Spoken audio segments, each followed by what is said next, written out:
dowlad goboleedka ciidamada samaysanaya hadda Puntland waxay leedahay taangiyaan ku caawinaa laascaanood taangiyada ku caawinayso biri adiga kugu dagaalamaya xagaad ku aragtay dowlad goboleed madaxweyne leh oo adduunka la macaamiliyo oo ciidamadaho heshiis dowladda la soo samaysanayo hub la siinayo xagaad ku aragtay waxba idinka qaldan baan leeyahay reer Soomaaliya samaysta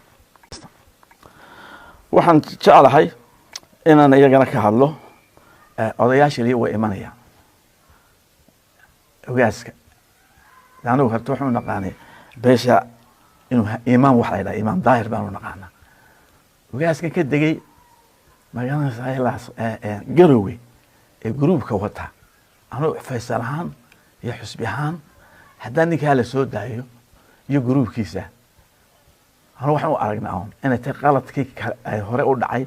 ee garaadada hubkoodii wata ciidamadoodii wata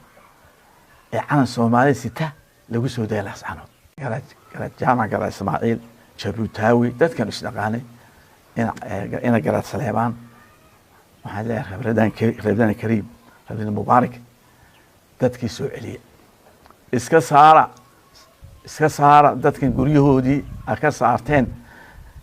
ay soo galeen dad aan meesha u dhalan ee khamriga ku cabaya ee carruur dumarka hufsanaya ee dadka baraaqaysanaya ka saara ma leh ilaahay ka boqol subxaanahu wa tacaala dowladana waxaan leeyahay ilaa hadda anaa noo muuqato dowladdaas in wax Allah wax istiraatiijiyad oo laascaanood ku saabsan inuu dowladda ma jirtay waa nin baa waddanka isku duuduubay inuu kaas hayo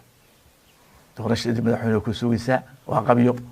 laascaanood waa ku sugaysaa waa qabiyo dalka dhaqaalihiisa waa arkay halku mariyo waa qabiyo dalku wuxuu u baahan yahay inuu socdo